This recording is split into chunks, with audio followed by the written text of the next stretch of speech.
우리 하나님 말씀 레위기 22장 10절에서 33절까지 말씀입니다. 레위기 22장 10절에서 33절까지 말씀입니다.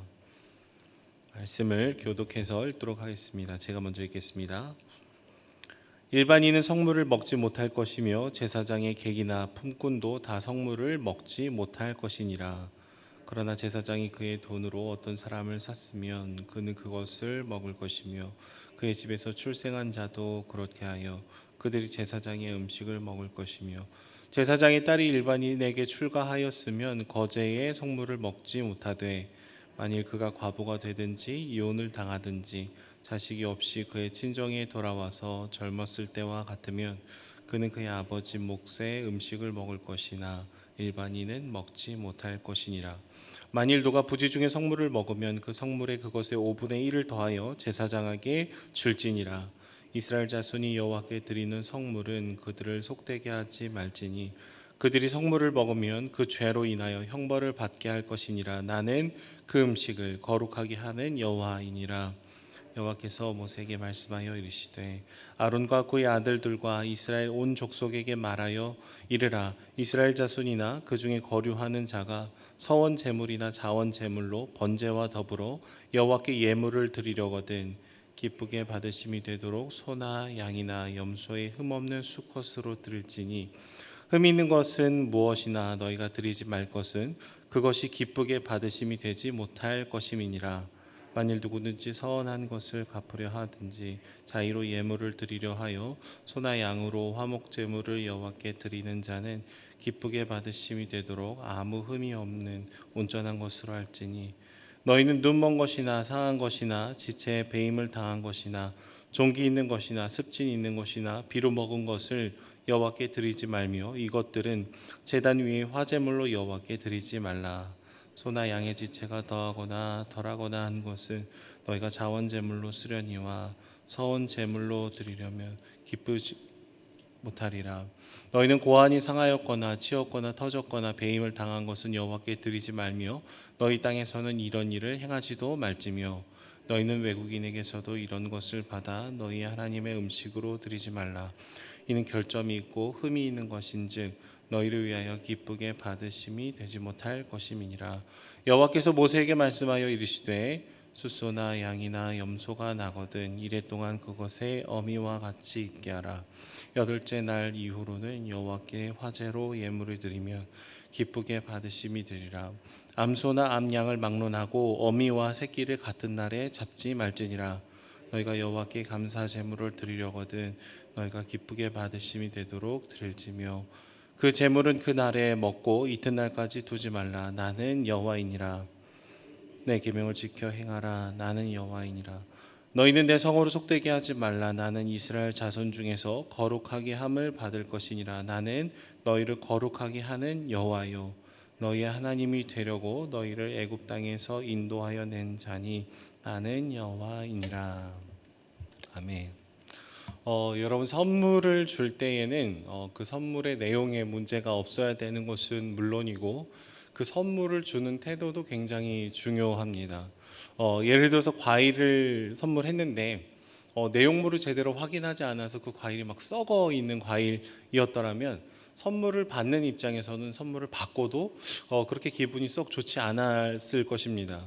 아니면 선물의 내용은 전혀 문제가 없지만 막 이렇게 던져주듯이 시해하듯이 선물을 준다면은 이것 역시 기분이 유쾌하지는 않겠죠. 그러니까 선물의 내용도 중요하고 또 그 외관뿐만 아니라 주는 사람의 마음, 태도도 너무 다 중요하다라는 것이죠. 오늘 본문 말씀 가운데에서는요, 하나님께 우리가 무엇을 어떤 태도로 드려야 되는지에 대해서 얘기를 하고 있습니다. 어제 말씀에 이어서 무엇보다 온전하신 주님을 우리가 마주할 수 있다는 것이 놀라운 은혜라는 것을 전제로 오늘 말씀을 살펴보기를 원합니다. 오늘 말씀의 본문은 크게 세 가지의 내용으로 구성이 되어 있습니다. 첫 번째는 제사장 또는 일반인들이 성물, 즉 하나님께 바친 이 음식을 나누어 먹을 때 스스로를 돌아보면서 주의해야 된다는 것을 얘기하고 있습니다. 부정한 상태가 아니라 정결한 상태여야 된다는 것을 얘기를 합니다. 그리고 22절부터는요. 하나님께 드리는 제물에 흠결이 없어야 된다라는 것을 얘기를 해요. 그래서 제물의 흠결의 12가지 종류를 얘기를 하고 있습니다. 이 12라는 숫자는 완전수이기 때문에 단지 정말 1번부터 12번까지만 어긋나지 않으면은 그냥 자연스럽게 온전한 것이 아니라 모든 이 제물이 완벽하게 온전하여지기를 주의를 해야 된다라는 것이죠. 그리고 그 뒤에 맨 마지막에는 제사장과 제물에 대한 이런 규정이 결국에는 거룩하신 여호와 하나님 그분께 나아가기 위함인 것으로 마무리를 짓고 있습니다. 여러분 어제 우리가 함께 살펴보았던 레위기 21장에 제사장의 육체적인 흠결이 직무상의 결격 사유라고 본다면은 오늘 본문에 나오는 제물의 흠결은요 하나님을 향한 마음의 흠결로 저희가 이해를 할 수 있습니다. 여러분 하나님을 경외하는 마음을 가진 사람들은요 하나님께 드릴 제물이 상처가 있지는 않은지 흠결이 있지 않은지를 굉장히 자세히 주의해야 했습니다. 왜냐하면 하나님께서 분명히 나에게 온전한 것을 바치라고 얘기를 하셨기 때문에 그 상태를 돌보고 또 우리의 마음과 우리의 태도를 돌봐야 됐기 때문이죠.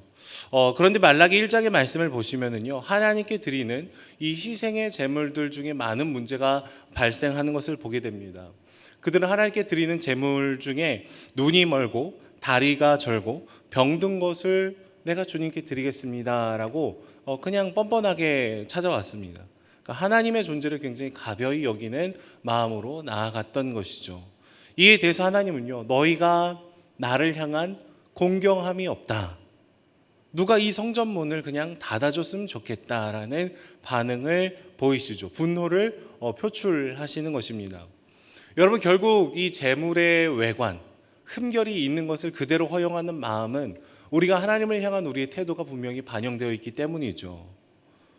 그런데 우리가 하나님 앞에 형식적으로 예배를 하면서요 굉장히 가볍고 마음을 담지 않은 채로 나아가게 되면은 가장 큰 손해는 누가 겪는 것일까요? 첫 번째, 표면적으로는 이런 제사를 드리면 왠지 하나님께서 기분이 나쁘실 것 같습니다.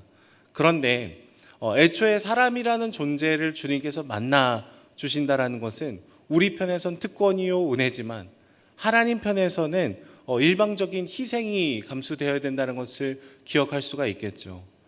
하나님은 우리를 만나지 않으셔도 그 자체로 온전하시지만 바르지 않는 마음으로 우리가 주님 앞에 제대로 나아가지 않으면은요 가장 큰 손해를 입는 사람은 바로 우리입니다. 하나님은 온전히 경험하지 못하기 때문이죠. 은혜가 반복되다 보니까 우리는 주님을 만나는 것 그리고 우리의 죄책이 사해지는 것에 대한 감사를 쉬이 가볍게 여기게 되고 흠 있는 이런 제물을 바치고 흠결이 가득한 우리의 마음으로 주님 앞에 나아갈 때도 있다라는 거예요.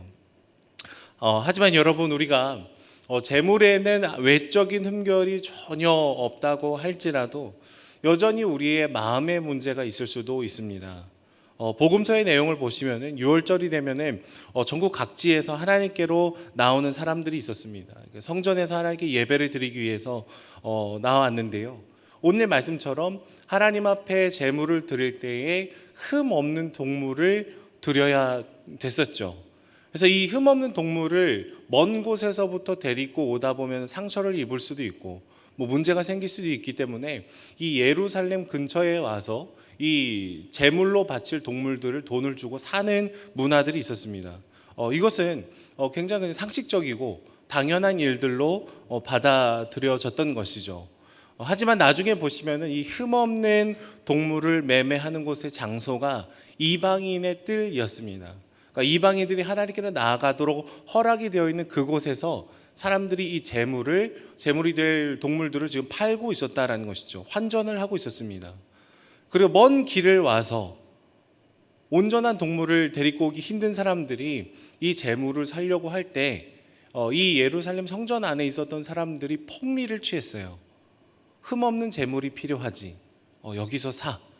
그런데 한 12배 정도 값을 올리고 환전을 할 때도 계속해서 폭리를 취해 갔습니다. 결국 여러분 겉을 보면은요. 흠 없는 제물을 잘 바쳤어요. 형식에는 아무런 문제가 없었습니다. 그런데 하나님 앞에 나아가는 이 여러 가지 절차들을 봤을 때 그들의 마음에는 심각한 문제가 분명히 있었던 것이죠. 그래서 예수님께서 그 성전의 그 모습을 보실 때에 분노를 쏟아내시면서 이 매대를 뒤엎어 버리게 되는 것이죠. 그러면 여러분, 오늘 우리는 어떻게 말씀을 들어야 됩니까? 구약에서는 하나님 앞에 나아갈 때 제물을 드려야 했습니다. 피 흘리는 제사를 드려야 됐습니다. 하지만 우리는 그런 피 흘리는 제사를 드리지는 않습니다. 흠없는 제물이 우리에게는 마땅히 보여지지 않는 것이죠. 로마서 12장 1절에서는 이렇게 얘기를 하고 있어요. 그러므로 형제들아, 내가 하나님의 모든 자비하심으로 너희를 권하노니 너희 몸을 하나님이 기뻐하시는 산 제물로 드리라. 이는 너희가 드릴 영적 예배니라. 여러분, 로마서의 이 말씀은 구약의 커다란 흐름에서부터 시작되는 이어지는 말씀입니다. 너희의 몸을, 너희의 삶을, 너희의 존재를 하나님께서 기뻐하시는 산 제물로 드리라라고 얘기를 하고 있는 것이죠. 오늘을 살아가는 우리는 우리의 삶 자체가 정말로 하나님께서 기뻐하실 만한 산 제물로 드리기를 원해야 된다라는 것입니다. 주일의 예배뿐만 아니라 우리 일상에서의 삶에서도 하나님이 주인이신지 날마다 우리의 연약함을 주께 고백하고 그리스도의 보혈로 나의 죄를 씻고 내 힘과 내 열정과 내 거룩에 대한 의지로 우리가 이런 것을 이룰 수 있는 것이 아니라 날마다 은혜의 통로가 되어주신 주님 앞에 나아가서 우리의 죄된 본성을 고백하고 돌이키고 우리를 의롭게 해주신 그 옷을 우리가 날마다 입어야 되는 것이죠. 가끔 우리의 마음에는요, 오늘 말씀처럼 성전 안에 들어갈 때는 거룩해야 된다라고 생각하면서 성전 밖에서는 거룩하지 않아도 된다라고 생각을 할 때가 종종 있습니다. 예전에도 생각해 보시면 강대상은 거룩한 곳이고 그러다 보면 강대상은 왠지 거룩하지 않아도 되는 것처럼 느껴질 때도 있었고요. 주님께서 우리를 성전이라고 불러주셨지만 우리는 종종 이 예배당을 일상적인 장소보다 훨씬 거룩한 성전이라고 계속해서 표현하면서 예배당에서 우리의 말과 우리의 태도와 사람을 대하는 모습이 거룩하지만 예배당 밖을 벗어나서 주차장으로 내려가는 그 계단쯤 어딘가에서부터 우리는 거룩하지 않아도 될 것 같은 무의식의 동의를 가질 때가 분명히 있었다라는 것이죠. 근데 하나님께서 우리에게 얘기해 주시는 것은요, 형식적인 예배, 형식적인 거룩이면 족한다라고 얘기하신 것이 아니라 우리의 온 삶이 우리의 부족함을 고백하고 하나님의 은혜를 고백하고 날마다 우리를 깨끗게 해주시는 주님의 그 사랑 가운데 모든 삶을 주님 앞에 올려드리라고 얘기를 하고 있는 것이죠. 완전한 제물이 되어주신 예수 그리스도를 통해서 여러분, 우리는 이제 더 이상 피를 흘리는 그런 제사를 드리지 않아도 되지만 이 레위기의 말씀이 여전히 우리에게 주어져 있는 것은 그분은 거룩한 분이시기에 우리의 힘으로 다 할 수 없지만 진실한 마음으로 담아서 우리의 모든 삶을 주님 앞에 올려드리기를 갈망하고 그러지 못하는 우리의 본성을 슬퍼하고 다시금 하나님의 은혜를 구하며 나아가야 된다라는 것이죠. 여러분, 코로나의 기간을 통과하면서 우리는 예배를 드리는 우리의 마음에 여러 흠결이 있다라는 것을 발견할 때가 많습니다. 지금 이렇게 대면에서 새벽 예배를 드리지만 비대면으로만 예배를 드릴 때 우리의 모습을 보면은요, 시간이 왔다리 갔다리 하고 우리의 옷도 처음에는 착 입고 하나님께 예배 드리지만 점점 이렇게 추리닝에 가까워지는 그런 모습으로 나아갈 때도 있지 않습니까? 우리의 자세도 하나님께 온전히 내 마음을 쏟아서 예배를 드린다기보다 핸드폰에 뭐 연락이 오면 받고 급하면 불도 올리고 풀도 끄고 그런 일들이 우리 안에 주어질 때가 있는 것이죠. 물론 거꾸로 저희가 예배당에 와서 형식적으로는 아무런 문제가 없는 예배를 다시 드리고는 있지만 그러나 여전히 우리의 그 형식이 우리의 마음까지 다 준비시켜 주는 것은 아니다라는 거예요. 예배당 안에 있지만 옷은 말끔하게 입고 왔지만 우리가 하나님 앞에 어떻게 어떤 마음으로 예배를 드릴지를 깊이 고민하지 않으면은요, 예배당 안에서도 점심을 어디서 먹을지 주부의 오탈자를 찾으실 수도 있고 흠결이 있을 수 있다라는 것이죠. 계속해서 레위기의 말씀은요, 우리가 하나님 앞에 형식적으로도 잘 준비되어야 된다라는 것을 얘기하지만 하나님 앞에 나아가기 전에 우리의 깊은 심령을 돌아볼 것을 분명히 얘기를 하고 있습니다. 거룩하신 그분을 마주한다는 것이 얼마나 우리에게 놀라운 특권인지를 기억하며 우리의 전 존재를 돌아봐야 되는 것이죠. 주 안에 사랑하는 여러분, 날마다 우리의 마음을 깊이 돌아보고 우리의 삶을 돌아보고 우리의 예배 중심을 돌아보며 다시금 하나님의 깊은 임재 가운데로 들어가는 저와 여러분들이 되시기를 소망합니다.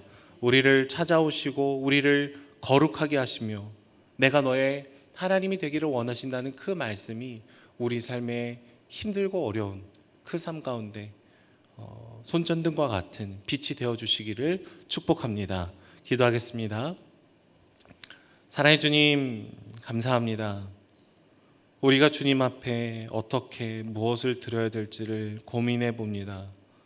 형식을 잘 갖춰서 만족할 때도 많았고 우리 마음을 돌아보지 못해서 죄를 짓고도 돌이키지 않은 상태로 주님 앞에 나아갈 때도 많은 존재임을 주께 고백합니다. 우리의 의지와 노력으로 모든 말씀을 다 지킬 수 없는 모습도 참 많지만 우리의 죄성을 슬퍼하며 우리의 변하지 않는 본성을 아파하며 그럼에도 불구하고 완전한 제사를 드리시며 우리를 위해서 자신의 생명을 쏟으신 예수 그리스도를 기억하는 저희들이 될 수 있도록 주님 붙들어 주시옵소서. 하나님의 거룩한 이름을 갈망하며 진실되이 하나님을 따라가기를 소망하는 저희들 될 수 있도록 붙들어 주시고 우리의 외관뿐만 아니라 깊은 마음의 중심에서도 하나님을 갈망하고 거룩을 사모할 수 있도록 주님 함께하여 주시옵소서. 감사드리며 예수님의 이름으로 기도드립니다. 아멘.